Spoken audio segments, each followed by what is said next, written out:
Bonsoir et bienvenue sur Face à la Nation. Mon invité est Alassane Niang, un spécialiste de la gouvernance publique. Monsieur Niang, bonsoir et merci d'avoir accepté notre invitation. Bonsoir Khalil, c'est un plaisir d'être votre invité aujourd'hui et j'espère que cette discussion nous permettra d'être utile vis-à-vis du peuple et donc des Sénégalais qui nous écoutent. Et je précise aussi, chers amis, que Alassane Niang est candidat à la présidentielle de 2024. Absolument. N'est-ce pas? Alors vous avez un parcours magnifique qui se déroule encore, n'est-ce pas? Vous avez pendant plus de 15 ans travaillé à l'Union européenne et vous vous êtes chargé des États ACP. Absolument. Alors racontez-nous un peu ce que vous faites avec ces États-là, en tant que spécialiste des politiques publiques. Alors, merci beaucoup Khalil pour cette question très intéressante. Nous travaillons donc dans la mise en œuvre des politiques publiques. Donc nous aidons les différents États dans l'espace géographique Afrique, Caraïbes et Pacifique, dans l'accompagnement de ces États, dans la conduite des réformes institutionnelles, mais également dans la conduite de gouvernance démocratique, afin d'aider ces pays à asseoir les réformes dont les pays ont besoin, afin d'avancer notamment dans la marche du développement. Donc nous travaillons dans ces pays moi-même depuis à peu près 16 ans. Donc je suis très présent dans les pays francophones, mais également dans les pays anglophones, où nous aidons notamment les pays sur des secteurs notamment comme la justice, la sécurité, les finances publiques, donc la définition par exemple des budgets de l'État, comment accompagner les pays à asseoir par exemple des développements notamment sur le plan territorial. Donc autant de sujets et de thématiques sur lesquels nous appuyons les États avec le concours de la Commission européenne. Donc voilà un peu ce que je peux dire en réponse à votre première question. Donc vous êtes un spécialiste, on pourrait dire, du développement. On peut dire ça peut-être, parce que les institutions sont extrêmement importantes et le fait que vous ayez cette expérience vous prédispose déjà à comprendre comment changer les conditions d'un pays, n'est-ce pas? Absolument. L'avantage de travailler dans ce type, je dirais, de mission, c'est qu'on comprend le fonctionnement de l'État. Et on comprend également quels sont les ressorts à partir desquels on doit s'appuyer pour asseoir le développement d'un pays. Alors, je ne dirais pas que je suis un spécialiste du développement, mais on pourrait dire en tout cas que l'ensemble des réformes sur lesquelles nous nous appuyons pour qu'un État puisse fonctionner convenablement peut nous prédisposer justement à être au développement. Voilà, tout à fait. Ah, bien sûr, c'est tout à fait lié. Absolument. C'est tout à fait lié.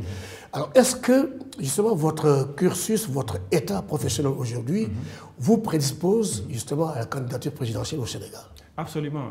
Vous savez, Khalil, si on considère l'expérience qu'on a dans tous les différents domaines, que ce soit sur le plan budgétaire, sur le plan des finances publiques, sur le plan notamment, on va dire, du développement territorial, quand on regarde les réformes que nous menons dans le domaine de la justice, dans le domaine de la sécurité, dans le domaine de la décentralisation, on embrasse en réalité quasiment tous les secteurs qui concernent le fonctionnement du gouvernement. Et quand on a autant, je dirais, quand on a la chance de travailler avec autant de secteurs, autant de thématiques, je pense que cela vous donne une plus-value, un avantage comparatif qu'on ne peut ne pas retrouver chez d'autres candidats. Et c'est pour cette raison que nous considérons que nanti de toute cette expertise et de toute cette expérience, notre candidature à la présidence du Sénégal est un élément qui est fondamental parce que cela nous donne aujourd'hui, je dirais, le recul et la vision nécessaire pour asseoir le développement, mais nous appuyer sur les ressorts qui nous permettront de trouver la clé et les solutions qui se posent au développement de notre pays. Alors pour arriver à la présidence, vous avez choisi la création d'un parti politique. Absolument. Pourquoi pas un mouvement? Alors, nous avons réfléchi à cette question. Au moment de je dirais, du lancement de notre engagement, on s'était posé la question de savoir est-ce qu'on va sur un parti politique, est-ce qu'on va sur un mouvement ou est-ce qu'on rejoint un parti déjà existant. Mais nous nous sommes dit que nous voulons travailler à partir de deux éléments. La crédibilité de ce que nous faisons, mais également la singularité de ce que nous voulons faire. On s'est dit que si on suit, par exemple, la trajectoire d'un parti existant, il allait être difficile pour nous, je dirais, de faire entendre notre voix et de faire fonctionner la vision que nous avons pour le Sénégal. À partir de ce moment, on s'est posé d'autres questions, de savoir, bon, est-ce qu'on crée un mouvement? La question s'est posée avec acuité et la réponse qu'on a trouvée, finalement, était de dire, allons vers un parti politique parce qu'avec un mouvement, on risque d'être un peu restrictif d'un point de vue légal. Est-ce qu'on aura les coups des franches pour pouvoir aller de l'avant, organiser les rencontres qu'il faut. Si on n'a pas une existence légale, donc cela aurait pu être un petit souci. Et d'où finalement le choix d'aller vers la création d'un parti politique qui se nomme Guital Waref, le devoir en mouvement. Et votre base se trouve où? Notre base se trouve à Thiès. À Thiès. Voilà. Thiès est une ville de refus. Genre Ndela, tout ça. Hein? Alors, qu'est-ce qui vous a poussé justement à vouloir vous présenter à la présidence de la République en 2024? Khalil, quand vous travaillez, je le disais tout à l'heure, quand vous travaillez dans l'accompagnement des politiques publiques pour les différents pays en Afrique, dans le Pacifique, mais également dans les Caraïbes, depuis une quinzaine d'années, cela vous ouvre les yeux sur un certain nombre de choses. Mais quand vous avez également une expertise que vous avez pu utiliser afin de promouvoir le développement donc, dans certains pays, y compris même le Sénégal, parce que le Sénégal a également bénéficié du travail que nous faisons notamment dans le secteur de la justice, vous ne pouvez plus vous mettre en marge du fonctionnement de ce pays. Et voyant également la manière dont nos pays sont gouvernés, j'ai souvent l'habitude, et notre parti également, les membres de notre parti ont souvent l'habitude de partir du document fondateur, on va dire, des éléments économiques de notre pays, qui est la circulaire 32 de Mamadou Dia. À partir de cette circulaire, jusqu'au plan Sénégal émergent, on se rend compte que le potentiel dont le pays dispose par rapport finalement à la marche vers le développement, on voit qu'il y a un véritable décalage. Et donc, quand on est conscient de tous ces éléments, mais quand on est également conscient que nous avons les solutions, nous avons les clés qui permettront au pays d'aller dans la bonne direction, je pense que ce serait presque faire preuve, je dirais, de lâcheté, de ne pas s'engager. Voilà pourquoi on s'est dit, nous avons également une part de responsabilité dans ce qui arrive à ce pays et l'obligation nous est faite de nous engager. Voilà ce qui nous amène à nous engager, mais nous le faisons selon un certain nombre de principes. Nous le faisons également selon un certain nombre de, je dirais selon une démarche qui est méthodique. Parce que à partir du moment où on a passé en revue les différents documents qui ont fondé, on va dire, le Sénégal sur le plan économique, etc., nous avons fait cette revue qui a duré 3 ans. Et à l'issue de ce travail de revue documentaire, nous sommes parvenus à la rédaction d'un référentiel des valeurs, qui est un document unique et fondateur. Si vous faites le tour aujourd'hui des partis politiques au Sénégal, il sera peut-être difficile, pour ne pas dire impossible, de trouver un parti qui est fondé, je dirais, son fonctionnement à partir d'un référentiel. Et nous, nous avons fait ce choix. Et donc ce référentiel des valeurs constitue l'acte fondateur, qui serait même une sorte de constitution pour nous, qui donne naissance au projet sociétal, c'est-à-dire la vision que nous voulons pour notre pays.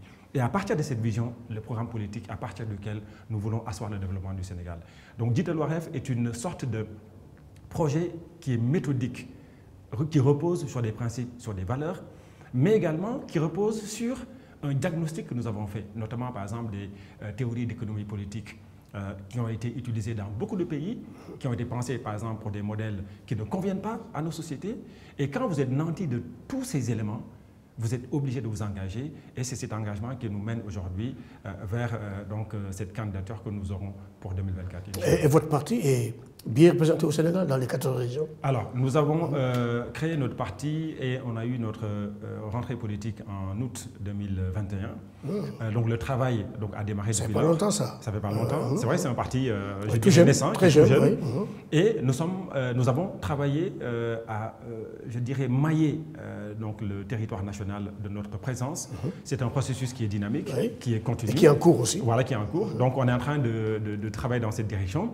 Mais nous sommes aussi, puisque la présidentielle elle est dans le coin de la rue, nous sommes en train de voir avec des mouvements existants, des partis politiques qui épousent les mêmes contours idéologiques que nous pour aller vraiment vers une coalition que nous allons diriger afin d'avoir l'appareil qui nous permettra d'être présents sur l'ensemble du territoire. Okay, vous êtes actif au Sénégal à un moment où vraiment il y a un trouble politique extraordinaire entre le pouvoir et l'opposition. Pour le pouvoir, quelle est votre vision, quelle est votre position par rapport à ce que M. Macky Sall, président du Sénégal, a fait et est en train de faire? Alors, quand on analyse malheureusement la situation politique du pays, il est vrai qu'on ne peut pas mettre de côté le pouvoir, mais également les membres de l'opposition. Quand on analyse, je dirais, les 10 années de pouvoir du président Macky Sall, on est tenté, je dirais, de verser même presque dans la tristesse. Parce qu'il faut rappeler le contexte dans lequel le président Macky Sall a été élu. Il est arrivé au pouvoir dans un contexte où les gens avaient, les citoyens s'étaient érigés donc à une volonté d'aller vers un troisième mandat. Donc il y avait un certain nombre de problèmes et de troubles politiques. Et le peuple, comme un seul homme, s'est érigé et a mis au pinacle finalement un projet que personne ne voulait, et pour mettre Macky Sall au devant en lui donnant donc ce mandat de 7 ans, qui a été suivi donc d'un deuxième mandat de 5 ans. Mais quand on voit le résultat de tout ceci, sur le plan institutionnel, on sent que nos institutions ont été affaiblies. Ça, c'est le moins qu'on puisse dire. Ça, c'est le spécialiste qui parle. Exactement. Voilà. Nos institutions ont été affaiblies, elles ont été affaissées. Et quand on regarde, par exemple, les éléments qui doivent fonder la rigidité et la solidité de notre démocratie, on voit que tous ces éléments sont en train d'être, je dirais, affaissés. Oui. Absolument. Et sur le plan économique, quand on analyse également la situation du pays, on se rend compte qu'on est à un taux d'endettement qui est alarmant. Nous avons certes des infrastructures qui ont été construites, que ce soit des routes, des autoroutes, etc. Mais quand on voit ou quand on met en corrélation tout ce qui a été réalisé par rapport au potentiel dont on disposait, par rapport aux ressources financières dont on dispose, ben on se rend compte qu'il y a un véritable décalage. Et je terminerai par une analyse, par exemple, du choix qui a été fait par le président Macky Sall, notamment sur le plan économique.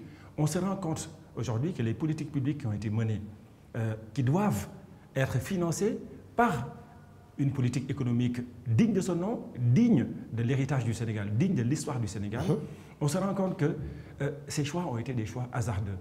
Et donc, quand on regarde finalement le bilan du président Macky Sall, à part peut-être quelques infrastructures physiques dont on peut se prévaloir pour dire qu'il y a un travail qui a été fait, mais c'est oublier qu'un pays ne se résume pas à des infrastructures. Un pays, c'est un ensemble. Et malheureusement, force est de constater qu'en analysant cet ensemble dans leur globalité, on reste sur notre faim par rapport au potentiel dont on disposait, par rapport à l'attente qu'il y avait, qui émanait de la population. On se rend compte qu'on est vraiment sur notre faim. Et donc, il y a une véritable déception. Et c'est aussi l'une des raisons qui a fondé notre engagement dans la politique. Parce que quand vous voyez, par exemple, qu'un pays est en train de prendre une direction qui n'est pas la bonne, qui ne permet pas d'asseoir le développement tel que le pays peut l'attendre, vous ne pouvez pas vous mettre de côté en disant que je ferme les yeux en faisant ce que Ponce Pilate faisait du temps du Moyen-Âge. Donc, je pense que si on analyse malheureusement les résultats du bilan du président Macky Sall, on est vraiment sur notre fin, plus que sur notre fin.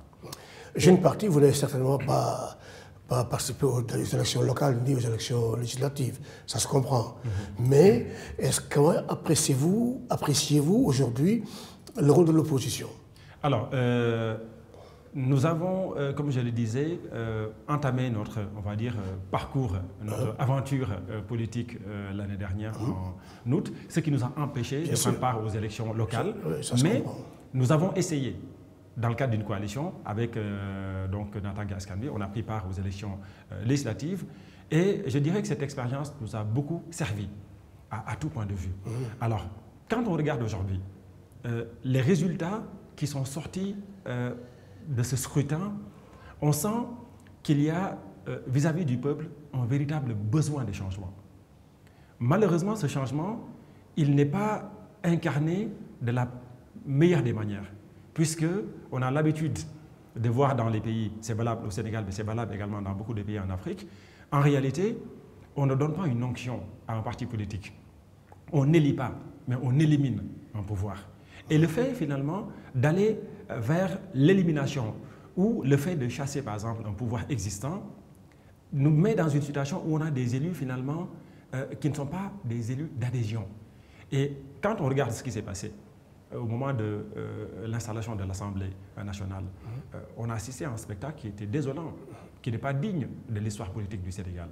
Et donc la lecture que je ferai, et cette lecture je la fais également par rapport aux élections locales, où vous avez dans plusieurs, je dirais, villes du Sénégal, et ça concerne énormément de collectivités, vous vous rendez compte que les citoyens ont voté pour des maires qu'ils ne connaissent pas. Ils se rendent compte que certains maires ont été élus alors qu'ils n'habitent même pas dans la commune ou dans la collectivité pour laquelle ils ont reçu un mandat. Donc quand on analyse tout ceci, ben, on se rend compte qu'il y a effectivement un désir de changement, mais ce changement, en réalité, il est déçu parce qu'au réveil et au lendemain des scrutins, on se rend compte que finalement, mais qu'est-ce qu'on a fait? C'est la question finalement que tout le monde se pose. Qu'est-ce qui s'est passé? Qui a été élu? Pourquoi est-ce que nous en sommes arrivés là? Voilà pourquoi je pense qu'il est important de réintégrer l'économie dans le débat public. Les questions essentielles qui ont complètement disparu du champ politique, du débat public, il faut faire en sorte que ces questions reviennent. Parce que c'est à partir justement de ces questions que les citoyens seront en capacité de discerner donc le vrai du faux. C'est à partir de ce moment que les citoyens pourront savoir en réalité qui propose une voie salvatrice et qui est en train de proposer la voie qui permettra au pays de sortir de l'ornière. Donc, pour terminer, vis-à-vis de l'opposition, je dirais que nous avons une opposition qui essaye, avec les armes dont elle dispose, d'aller de l'avant. Mais je pense qu'au-delà, finalement, donc des choix induits par tel ou tel parti ou telle coalition, je pense qu'il est important que le peuple sache, à partir d'une véritable opinion publique, qui serait formée, que le peuple puisse justement tirer le vrai du faux, de manière à ce que notre pays puisse vraiment élire de façon définitive et non plus sanctionner un pouvoir de manière à ce que, et que cette sanction donne lieu à l'élection par défaut d'un président ou d'un député. De ce qui est présent. Absolument. Alors, est-ce que vous comptez faire quelque chose pour ça? Alors, nous avons commencé à travailler sur le terrain et nous prévoyons de faire une tournée au plan national. Nous sommes en train de voir avec notre bureau politique l'organisation d'une rencontre et d'une stratégie que nous allons définir. Mais l'objectif pour nous, c'est de descendre sur le terrain, c'est d'aller à la rencontre du Sénégalais, à la rencontre du citoyen. Vous n'êtes pas sans savoir que lors des élections législatives, sur les 7 millions de candidats qui ont voté, non, sur les 7 millions qui étaient sur la liste, sur les listes électorales, vous n'avez que 3 millions qui ont voté. Pourquoi on a 4 millions de personnes qui se sont abstenues? Nous allons essayer donc de parler à ces personnes. Parce que si vous avez 4 millions de personnes qui se sont abstenues de voter, c'est qu'elles ne se retrouvent pas dans les offres politiques, ni du pouvoir, ni en tout cas de l'opposition, telle qu'on essaye de nous la définir. Et donc nous allons cibler ces 4 millions de personnes. Nous allons leur parler en leur donnant un langage de vérité, en leur montrant la voie par laquelle nous devons passer pour que le Sénégal puisse se mettre de façon définitive sur les sentiers du développement. Nous allons également parler à l'ensemble des électeurs qui ont voté par défaut. Et je considère que si, au terme de notre tournée, nous réussissons à faire passer le message de façon très claire, de façon très simple, aux citoyens, mais en lui ouvrant, je dirais, les yeux sur la nécessité, justement, de comprendre les enjeux liés à l'élection présidentielle qui arrive, je pense que nous aurons notamment les chances de pouvoir nous positionner comme un candidat sérieux et remporter la présidentielle, Inch'Allah. Alors, remporter la présidentielle, ça veut dire être un excellent leader. Alors, connaître le système de développement, les politiques publiques et tout ça, c'est une chose. Quelle est votre définition du leadership? Comment est-ce que vous définiriez un leader? Alors, un leader est avant tout celui qui est en capacité de créer et d'arriver à l'avènement de nouveaux leaders. Parce que personne ne peut disposer, je dirais, d'une science qui lui permet d'être partout, à la fois, d'avoir donc la réponse à toutes les questions. Le don d'ubiquité n'existe que pour Dieu, qui est à la fois omniscient et omniprésent. Alors, notre approche est celle-ci, c'est-à-dire de partir d'une vision, de la partager avec des personnes qui sont mues, je dirais, par les mêmes dispositions que nous. Faire en sorte que ces personnes puissent également se faire siennes ces dispositions sur lesquelles nous travaillons, que ce soit notre vision sur le Sénégal, notre vision du projet sociétal, notre vision sur le programme politique que nous voulons. C'est donc de travailler à l'émergence de leadership qui est... Au pluriel. Pluriel, voilà. Exactement. Donc de leadership au pluriel, donc pour dire de plusieurs leaders qui permettent de répliquer finalement ce que nous sommes en train de bâtir en termes de concepts, mais également sur le plan idéologique, sur le plan, donc, je dirais, de notre doctrine, sur laquelle je reviendrai tout à l'heure. Et donc, c'est à partir de ce moment que nous allons réussir à essaimer, donc, en fait, de nouveaux leaders. Donc, nous considérons qu'un bon leader doit avoir une vision. Il doit réussir à tracer un cap, mettre en place donc, les stratégies qui permettront donc, de fixer le cap et d'avoir les résultats, mais le faire dans le cadre de la multiplication de leaders qui comprennent de manière à ce que ça soit efficace. Si vous êtes élu président du Sénégal, quels sont les trois premiers actes, les trois premiers actes que vous allez poser pour justement maintenir et développer la confiance des Sénégalais? Alors, c'est une excellente question, Khalil. Vous savez, j'ai eu l'occasion de dire par le passé que quand on revient à l'esprit, bon, je pense que vous le savez, parce que vous-même, en tant que philosophe de formation, je pense que vous ne serez pas en désaccord avec moi. Quand vous avez les trois pouvoirs, aujourd'hui, qui s'imbriquent, on manque de lisibilité. Et cela crée finalement les conditions donc de cet échec que nous connaissons au plan institutionnel. Donc la première chose, c'est de voir comment supprimer le ministère de la Justice afin de faire en sorte que le ministère devienne un véritable pouvoir. Réfléchir, par exemple, d'où vient le pouvoir, Khalil, si ce n'est du peuple. Réfléchir à faire en sorte qu'une fois que, par exemple, les magistrats, au terme de leur formation, pourquoi ne pas aller dans un système un peu analogue à celui qu'on connaît aux États-Unis, faire en sorte que le juge soit élu? Parce qu'à partir du moment où il est élu, donc c'est-à-dire qu'il a directement l'onction du peuple, il a le pouvoir qui émane du peuple. Donc il n'est plus l'obligé de qui que ce soit. Voilà. Donc supprimer le ministère de la Justice, comme vous le savez, la justice fonctionne sur trois piliers. Vous avez le CSM, le Conseil supérieur de la magistrature, vous avez les cours et tribunaux, mais vous avez également la chancellerie. On supprime la chancellerie et on met en place une haute autorité de la justice. Deuxième élément de réforme, faire en sorte que les juges soient peut-être une émanation du peuple, que leur pouvoir émane directement du peuple. Troisième élément, faire en sorte que le ministre de la Justice et le président de la République, on ne parlera même plus de ministre de la Justice, puisqu'on aura une autorité. On aura la haute autorité de la justice et le président n'auront plus rien à faire dans le Conseil supérieur de la magistrature. Donc ça, c'est une mesure extrêmement forte sur laquelle nous voulons travailler. L'autre élément, vous avez le Parlement, qui est le lieu par excellence où la représentation du peuple se fait. Vous ne pouvez pas avoir un Parlement qui est subordonné à l'exécutif. Donc ça aussi, c'est un élément de réforme extrêmement fort que nous allons mettre sur la table, de manière à montrer dès le début, dès l'entame, aux citoyens, que du point de vue institutionnel, la question elle est résolue de façon définitive, sachant que l'un des objectifs que nous avons, c'est de redonner au peuple ce qui lui appartient.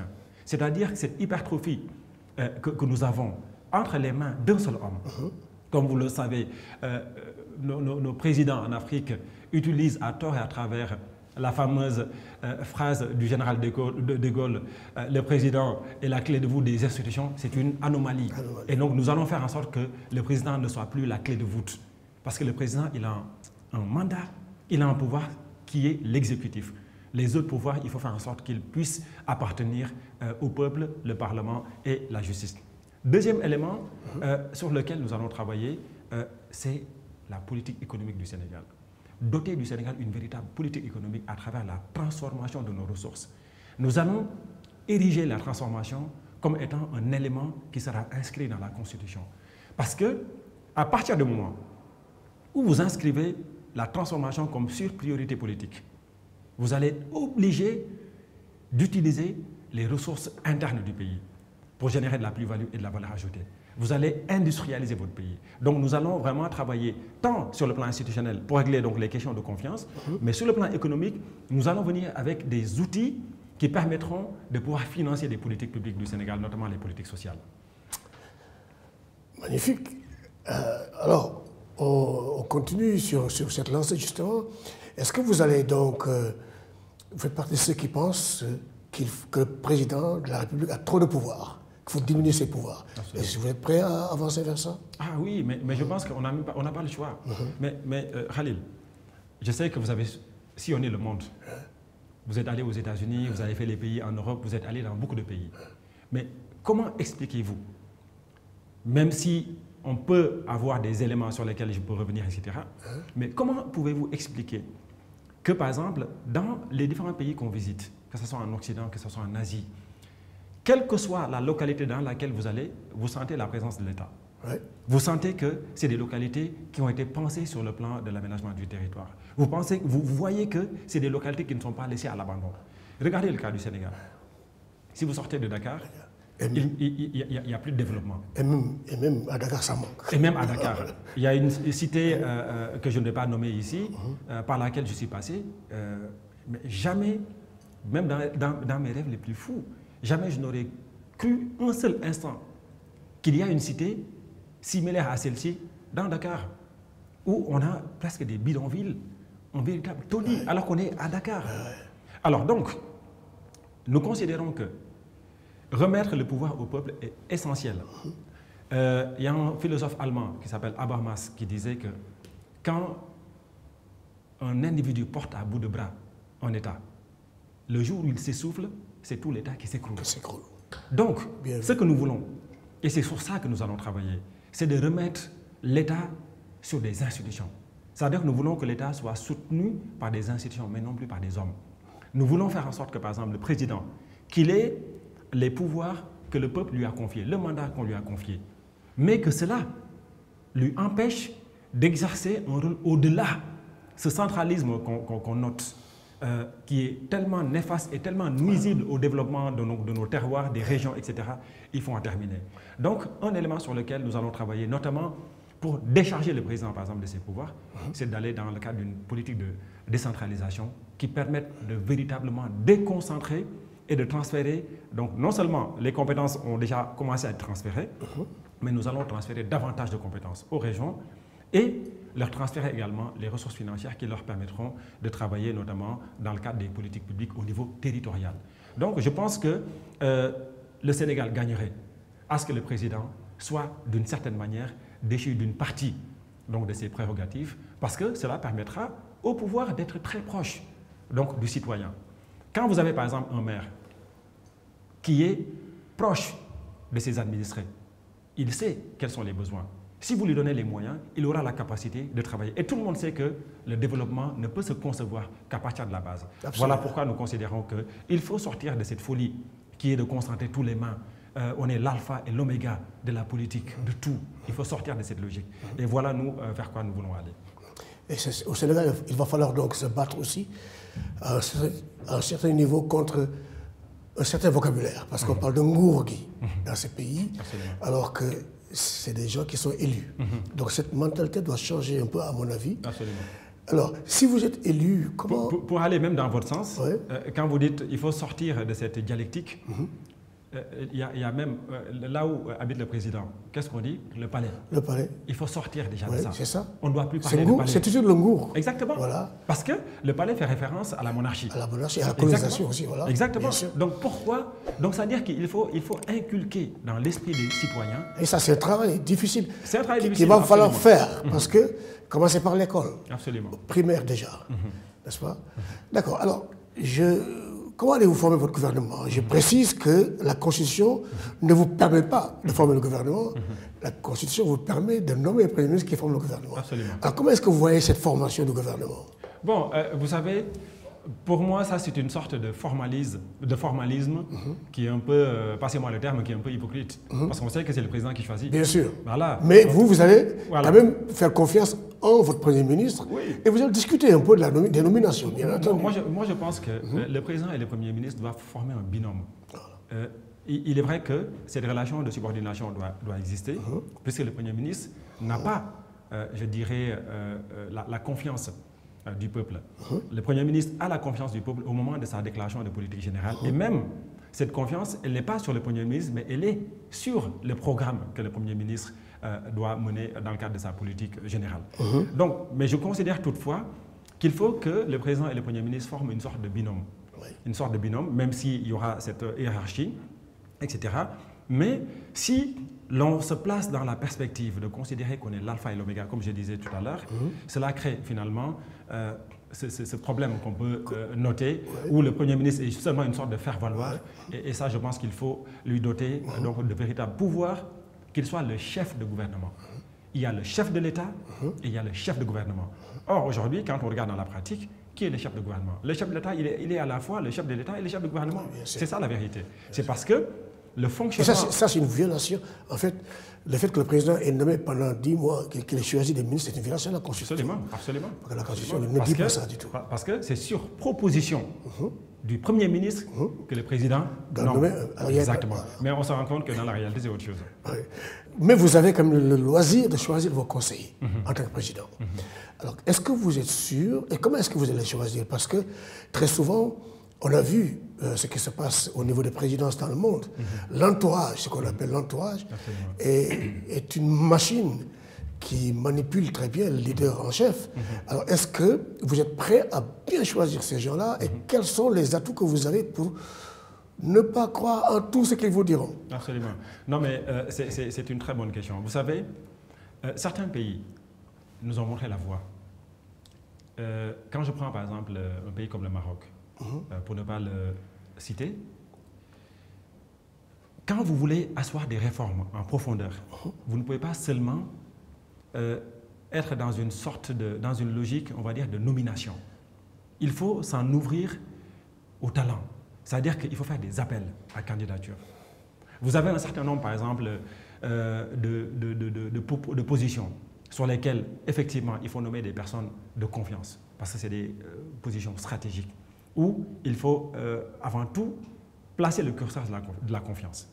Il est vrai. Mais pour le reste, il faut passer par des appels à candidature. Parce que les talents sénégalais, je pense que vous les avez rencontrés un peu partout dans le monde.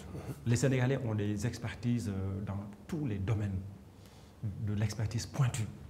Ce qu'il faut, qu'ils soient au Sénégal ou en dehors du Sénégal, il faut faire des appels à candidature. Et le faire de la plus transparente des manières. À la limite, confier même ça en cabinet. Absolument. En disant, écoutez, voilà les talents dont j'ai besoin dans les différents domaines. Cherchez-les. Exactement. Cherchez-les, vous me les ramenez et vous signez un contrat de confiance.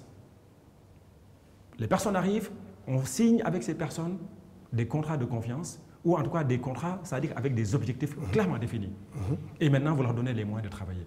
Je pense que nous devons sortir de la logique politique ou de la logique qui voudrait qu'on place des personnes parce qu'elles pourront travailler sur la base, elles pourront nous amener par exemple de l'électorat. Il faut sortir de cette logique, il faut rompre avec cette pratique.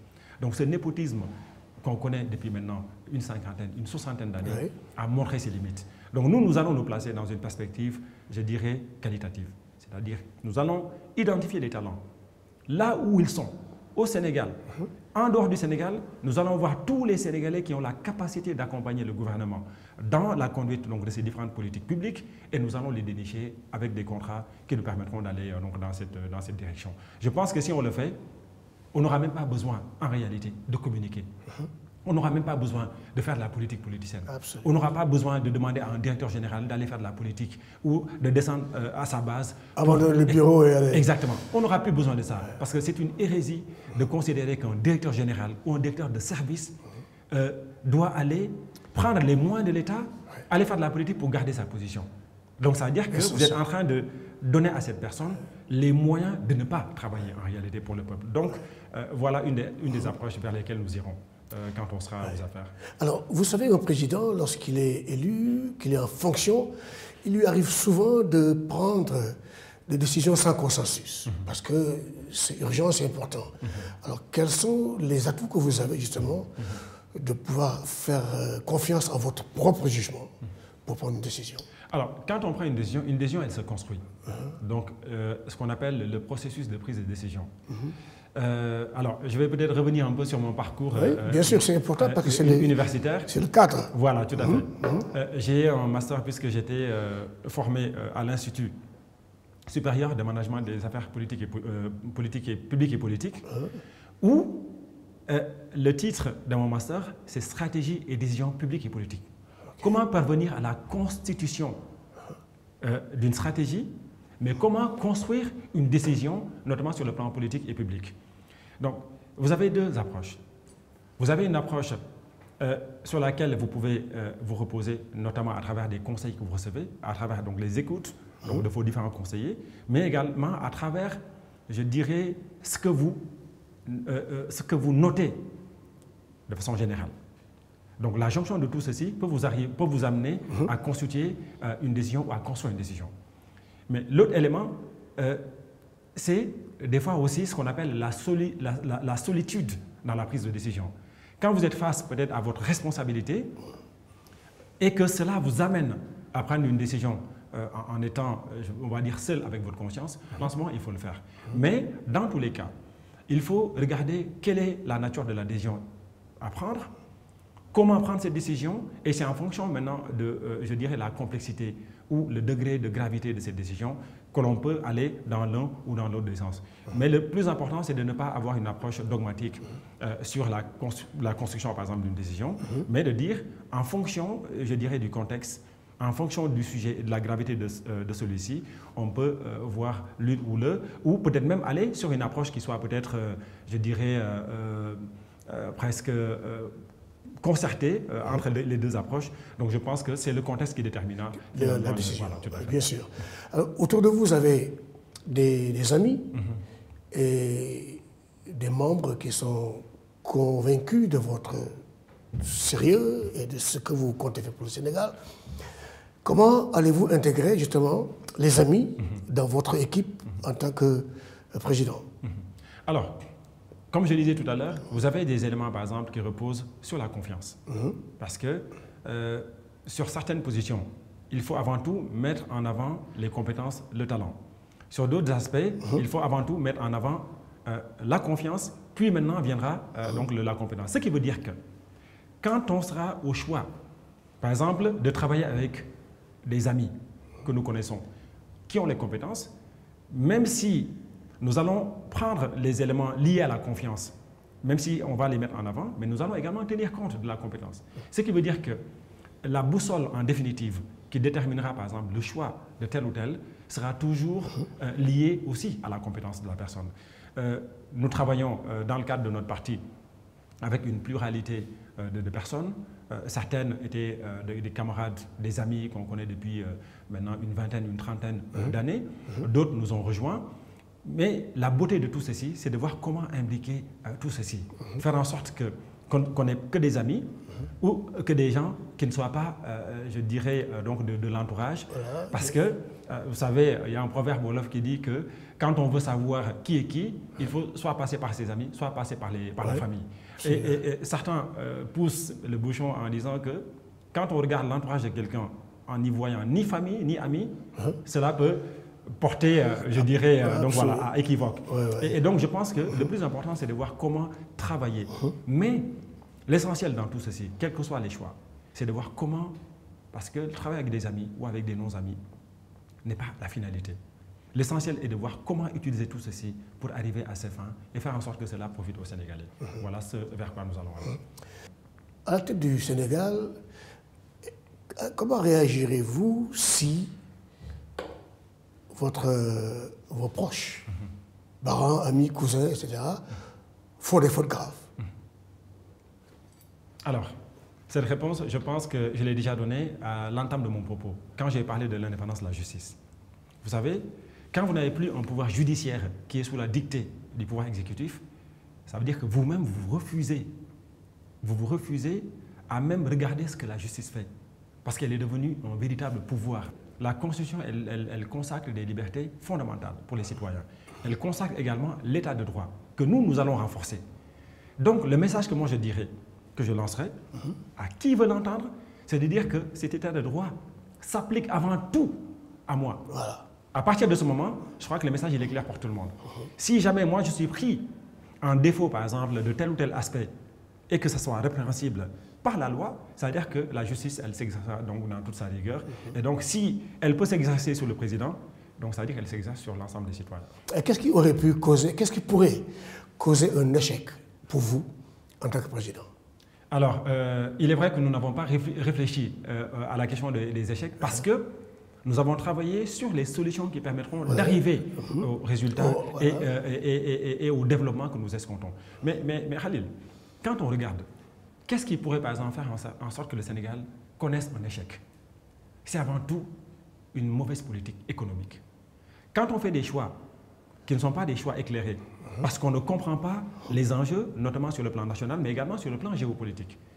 Donc, on risque, disons, soit d'être emporté par le vent qui vient d'ailleurs, soit ce sont ses propres choix hasardeux qui risquent de vous emporter.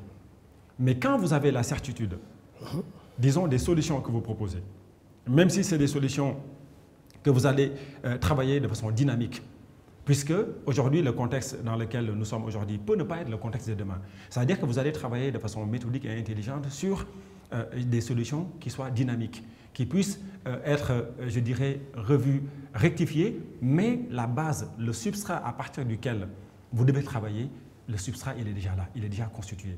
Donc je pense que nous ne pouvons pas envisager d'échec parce que les solutions vers lesquelles nous avons réfléchi nous permettront vraiment d'aller vers, je ne dirais peut-être pas à 100% donc de nos objectifs, mais je pense en tout cas le développement qui est escompté, qui est attendu par les Sénégalais, l'épanouissement sur le plan social, sur le plan économique, nous pouvons travailler sur ça et nous avons les outils, nous avons les ressorts sur ça. Et donc, je pense que parler d'échec qui pourrait, ou d'éléments qui pourraient nous amener à un échec n'est pas un élément sur lequel vous travaillez actuellement. Absolument. Un président doit être un excellent négociateur. Et c'est quelqu'un qui doit avoir le cœur large. Alors, qu'est-ce qui, en dehors de votre background, qui suppose déjà que vous êtes un excellent négociateur, quoi en dehors de votre background fait de vous un excellent négociateur? Bon, vous savez, quand vous travaillez dans une relation, je dirais, avec des partis, que ce soit au niveau interne, puisque les négociations, elles peuvent se concevoir au plan national, avec notamment les partis d'opposition, avec les syndicats avec lesquels vous devez travailler, tout comme elles peuvent se concevoir vis-à-vis du monde extérieur. Vous avez le monde externe, vous avez des États, vous avez des organismes internationaux avec lesquels vous devez traiter, etc., etc. Le plus important, c'est de voir, par exemple, sur un certain nombre de questions essentielles, il faut asseoir, par exemple, des négociations d'un point de vue régional. C'est-à-dire, par exemple, le Sénégal est un État, mais c'est un État qui fait partie de deux espaces, l'UEMOA et la CEDEAO. Donc, c'est-à-dire sur un certain nombre de sujets essentiels, c'est-à-dire que nous allons bâtir des stratégies de négociation au plan communautaire. Parce que cela nous donnera les moyens de pouvoir peser et d'avoir un impact. Vous savez qu'aujourd'hui, nous sommes dans un monde qui part avec de grands ensembles. Vous avez les États-Unis aujourd'hui qui sont en train de se lier avec le Canada, avec le Mexique, dans le cadre du traité de l'ALENA. Vous avez par exemple l'Union européenne qui essaie d'agrandir sa base. Vous avez donc l'Asie avec la coopération du Pacifique, Indo-Pacifique, etc. Donc ça veut dire que nous-mêmes, en tant qu'État, nous sommes voués à périr si on ne conçoit pas nos négociations d'un point de vue communautaire. Alors maintenant, qu'est-ce qui pourrait faire en sorte qu'une négociation se fasse à l'avantage du Sénégal? C'est aussi de considérer l'avantage de l'autre. C'est de considérer aussi son intérêt. À partir du moment où votre interlocuteur sait que vous êtes épris du même souci de ses intérêts, tout comme du vôtre, je pense que cela vous donnera une stratégie, cela vous donnera également les éléments de pouvoir bien négocier. Mais je pense que dans tous les cas, l'intérêt du Sénégal, que ce soit au plan sous-régional ou au plan mondial, est un élément sur lequel on ne peut pas transiger. Et je pense que nous le mettrons donc au devant comme curseur donc dans nos négociations. Et bien pendant la campagne de 2024, ou même après, quand vous serez élu à la tête du Sénégal, vous aurez toujours des gens qui seront vos adversaires. Qu'est-ce que vous allez faire avec justement cette opposition farouche qui va se passer?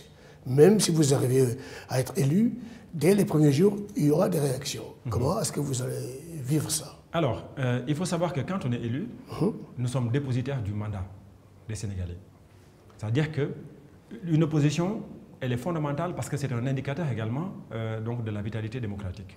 Parce que quand vous regardez les piliers qui consacrent la démocratie dans un pays, l'opposition en fait partie. Maintenant, je pense qu'il est important de rentrer, par exemple, dans des discussions avec l'opposition sur des questions importantes, sur des questions essentielles. Quand vous voulez, par exemple, travailler sur une véritable politique économique, vous ne pouvez pas le faire en laissant de côté donc les acteurs politiques. C'est-à-dire que vous les invitez au dialogue. Les inviter au dialogue ne veut pas dire les amener à transhumer. Vous invitez l'opposition en leur disant « voilà la voie vers laquelle je souhaiterais mettre le Sénégal ». Vous leur donnez les différents éléments. Si l'opposition accepte donc de jouer le jeu et que cela se fasse, disons, avec un esprit sain, je pense que cela permettra d'aller de l'avant. Maintenant, si malgré, on va dire, les volontés de travailler, de collaborer dans la perspective donc d'aller sur le développement du Sénégal, l'opposition ne souhaite pas, mais en ce moment, le mandat, il a été donné par le peuple. Le plus important, c'est de travailler non pas sur des questions politiques, mais c'est de travailler sur l'appréciation que le peuple peut avoir sur les actions qui sont en train d'être menées, parce que c'est des actions qui vont dans la bonne direction. Parce que c'est des actions qui ne sont pas mues par des considérations politiques, mais elles sont mues par des considérations sociales, sociétales, parce qu'elles sont mues par le désir de répondre à leurs attentes. Et je pense que quand on s'inscrit dans cette voie, dans cette direction, le peuple, il est là. Le peuple sénégalais est un peuple mature, c'est un peuple qui est alerte, et je pense qu'il saura faire, je dirais, donc la différence. Il saura aussi faire la lecture, disons, d'un gouvernement qui est là dans la perspective de les aider à réussir disons, à atteindre les résultats dont ils sont en droit de s'attendre. Et je pense que si on se met donc dans cette direction, le peuple saura finalement ce que nous faisons et le peuple en jugera le moment venu. Mais vous en tant qu'Alassane Niang, quels sont les atouts que vous avez pour faire face à l'adversité?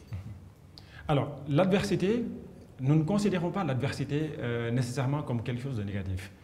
Nous en faisons déjà. Nous l'expérimentons et nous pensons que d'ailleurs c'est quelque chose d'utile. Mais là où l'adversité devient nuisible, c'est quand l'adversité se transforme, disons, sur des questions de personnes. Aujourd'hui, nous nous sommes levés porteurs d'un projet, porteurs d'une vision, mais porteurs également d'une ambition pour le pays. Si par exemple il y a une adversité, disons à tout ceci, elle doit s'exprimer dans le cadre des idées. Mais si l'adversité se pose d'une autre manière que sur celle des idées, nous allons garder notre ligne, qui est celle, disons, d'être porteur de cette ambition pour le Sénégal et de vouloir régler de façon définitive les problèmes des Sénégalais. Maintenant,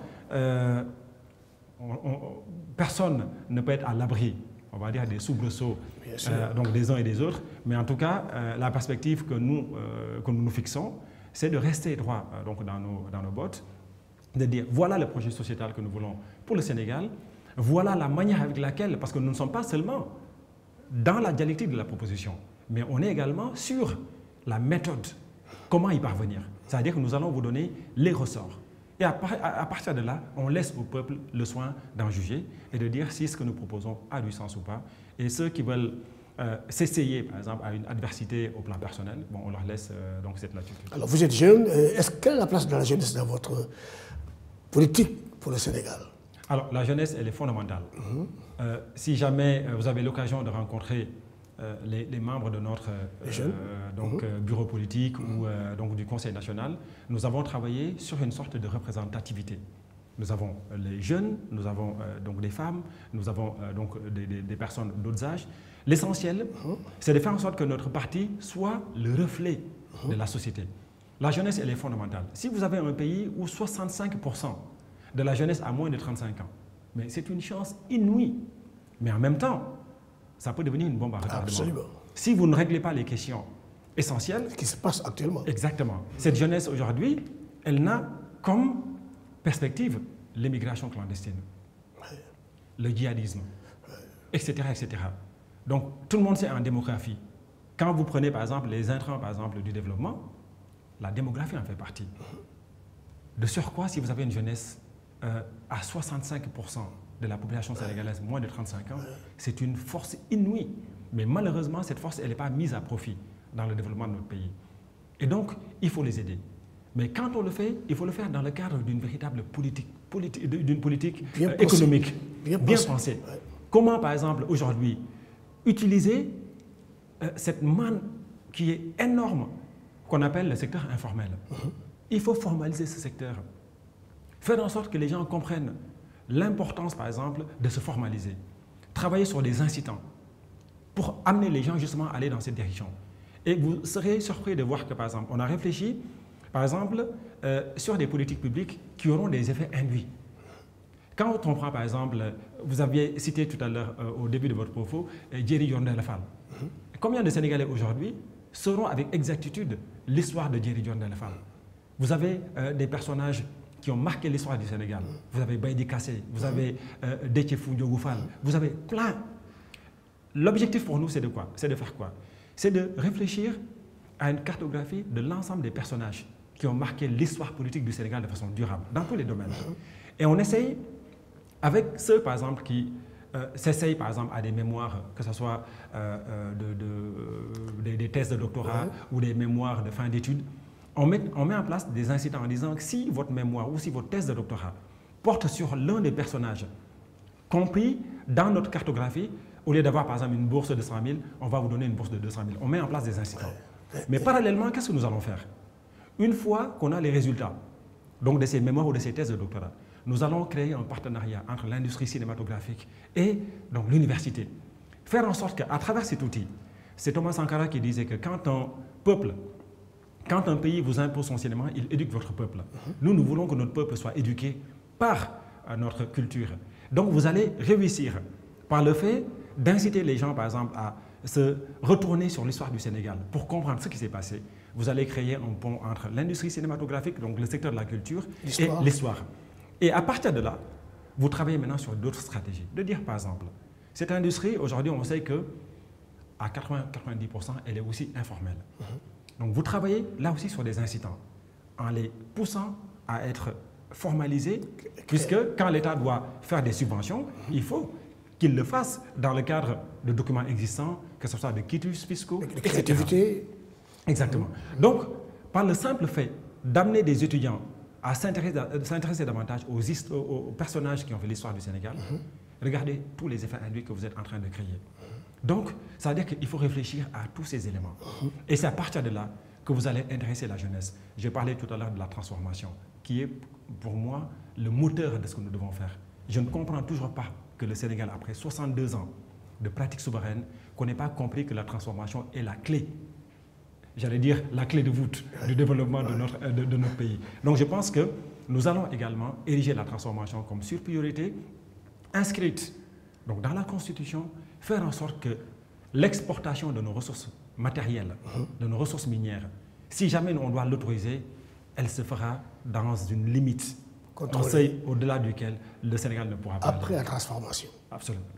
Quand vous faites la transformation, maintenant vous créez de l'industrie, vous créez les effets induits, créer un écosystème, que ce soit sur le plan des services. Vous n'allez pas vendre le pétrole comme ça. Exactement. Voilà. Mais le pétrole, vous pouvez bâtir 38 industries différentes avec le pétrole. Et toute la chaîne de valeur. Exactement. Absolument. Absolument. Donc je pense que c'est vraiment cette réflexion vers laquelle il faut qu'on aille.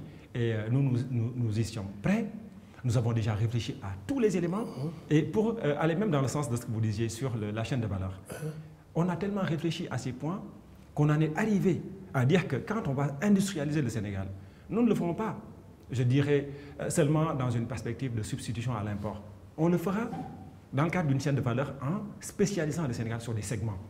C'est ça qui est réfléchi. Parce que sinon, imaginez par exemple que le Sénégal ait les moyens, par exemple, d'installer une industrie, par exemple, dans le domaine aéronautique. Cela n'aurait aucun sens de dire que le Sénégal va construire des avions. Parce que vous allez vous casser les dents. Parce que vous avez les Chinois, vous avez Boeing et vous avez Airbus. Mais si vous vous dites, nous avons spécialisé le Sénégal, par exemple, sur un ou deux segments qui intéressent l'industrie aéronautique, vous en faites le spécialiste.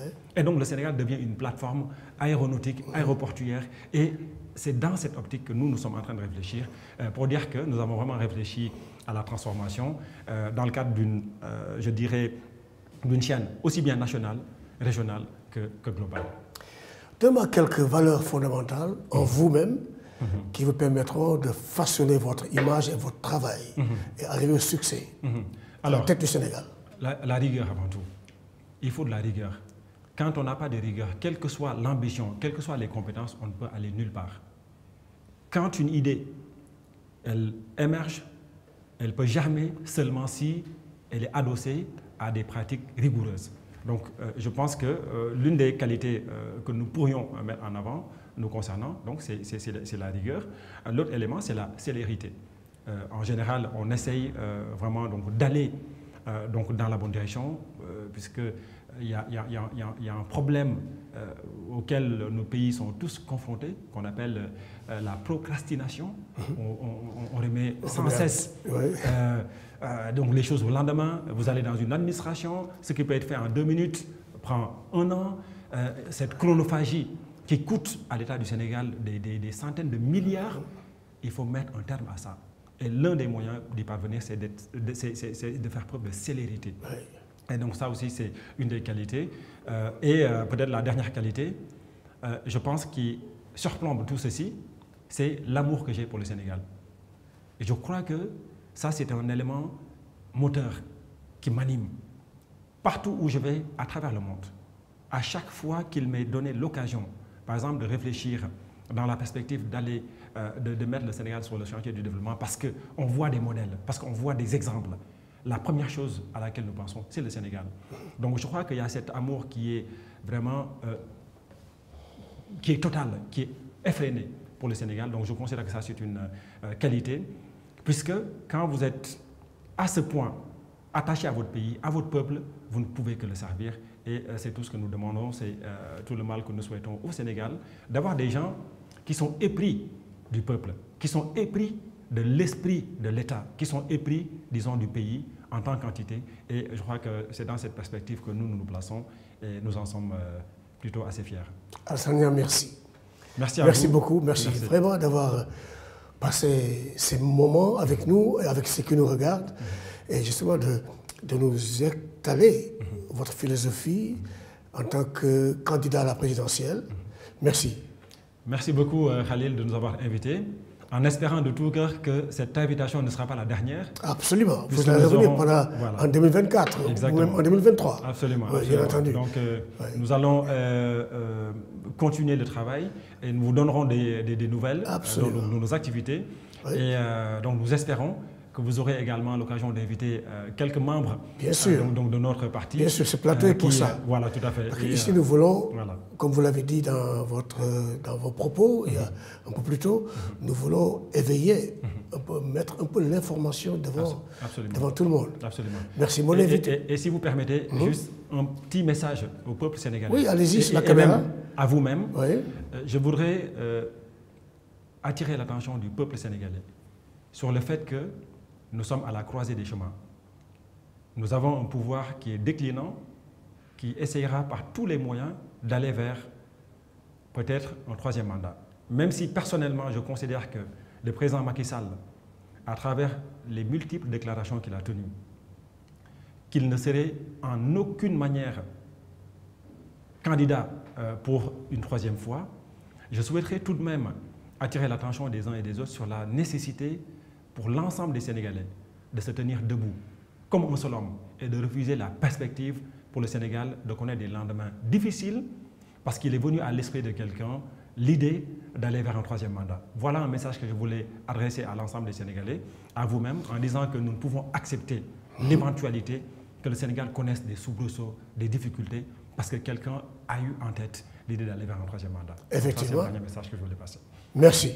Merci beaucoup, Alassane Niang. Merci beaucoup. Mon invité donc était Alassane Niang, spécialiste des réformes publiques et politiques et qui a accepté vraiment de partager ces moments avec nous. Sur ce, je vous dis au revoir et à bientôt sur Face à la Nation.